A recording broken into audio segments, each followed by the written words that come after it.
Kalimantan memiliki batasan langsung dengan negara tetangga. Bahkan hal ini langsung diatur oleh undang-undang tentang batas antara daratan dan lautan.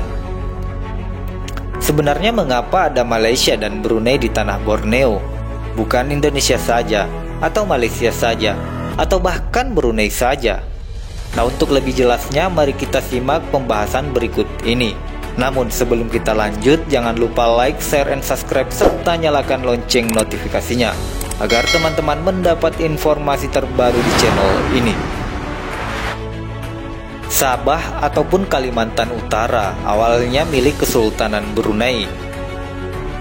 Pada abad ke-7, wilayah ini rumah bagi komunitas bernama Vijayapura, vasal kerajaan Sriwijaya di Sumatera Selatan.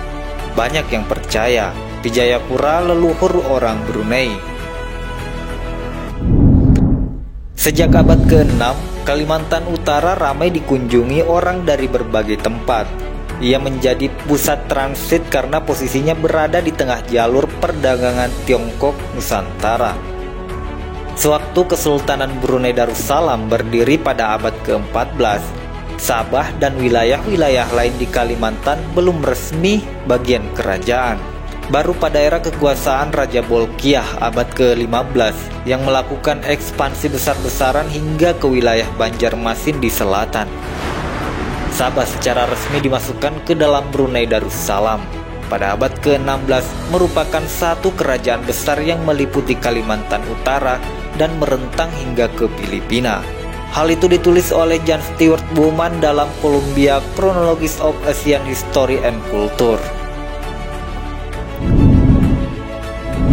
Di kawasannya, dominasi Brunei mendapat tantangan dari Kesultanan Sulu di Mindanao. Namun setelah terjadi perpecahan dalam tubuh kerajaan pada abad ke-17 dan Kesultanan Sulu turut membantu mengatasinya. Namun, Graham Saunders dalam A History of Brunei terpaksa memberikan sawah kepada Kesultanan Sulu sebagai kompensasi. Di bawah Kesultanan Sulu yang takluk oleh Spanyol, Sabah kembali berganti pemilik.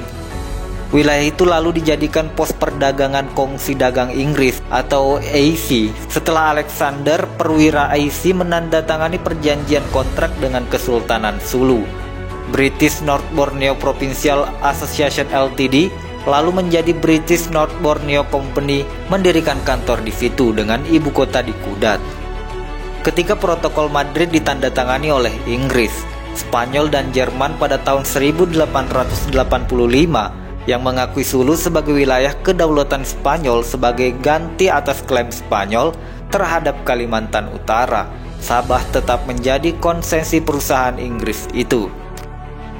Pasca Perang Dunia Kedua, wilayah-wilayah yang diduduki Jepang kembali menjadi bagian dari pemilik-pemilik sebelumnya. Sabah dan wilayah lain seperti Brunei menjadi protektorat Inggris, salah satu pemenang perang. Konflik baru kembali muncul pada paruh pertama 1960 ketika tiga negara, Brunei Darussalam, Filipina, dan Federasi Malaya mengklaim Sabah secara bersamaan.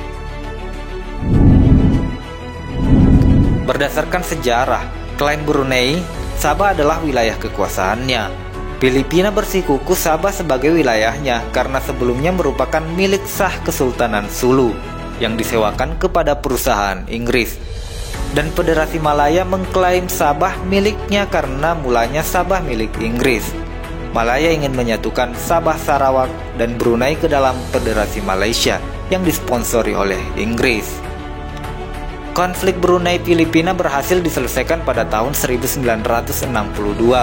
Sedangkan konflik Filipina-Malaya, meski alot, akhirnya bisa diselesaikan dengan bantuan Indonesia yang lebih condong ke Filipina lantaran Soekarno menganggap Malaysia sebagai proyek neokolonialisme ditandatangani Manila Agreement pada 31 Juli 1963. Isinya antara lain, Sabah dan Sarawak bisa bergabung ke dalam Malaysia, asalkan sebelumnya diadakan referendum terlebih dahulu apakah rakyat di kedua wilayah itu setuju atau tidak bergabung dengan Malaysia. Yang sulit adalah konflik Brunei Malaya. Masing-masing pihak bersikukuh terhadap pendiriannya.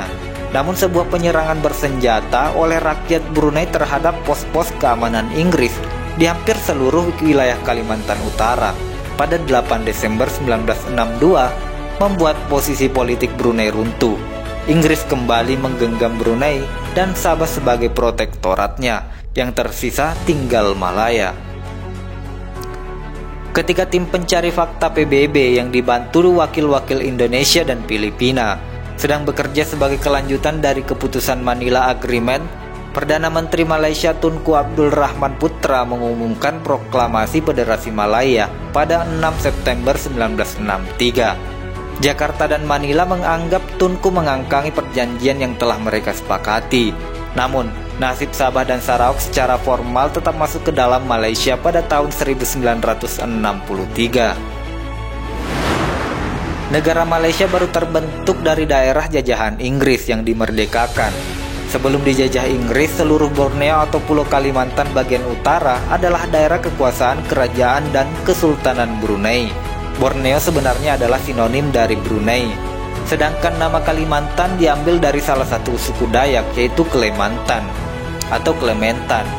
Terkadang orang Sulu di daerah Filipina Selatan mendapatkan daerah Sabah dari Brunei sebagai hadiah memadamkan pemberontakan Dayak. Pada saat zaman penjajahan, ada seorang petualang Inggris bernama James Brooke mendapat daerah Sarawak dari Kesultanan Brunei. James Brooke menguasai daerah tersebut sebagai kerajaan pribadi, bukan untuk kerajaan Inggris. James Brooke dikenal sebagai Raja Putih. Kemudian James Brooke diambil pemerintah Inggris. Entah mengapa daerah-daerah Brunei yang lain lepas. Nah, itulah terkait sejarah mengapa sebenarnya ada Malaysia, Brunei, dan Indonesia di tanah Kalimantan. Semoga memberikan informasi yang baru. Jangan lupa like, share, dan subscribe, serta nyalakan lonceng notifikasinya. Assalamualaikum warahmatullahi wabarakatuh.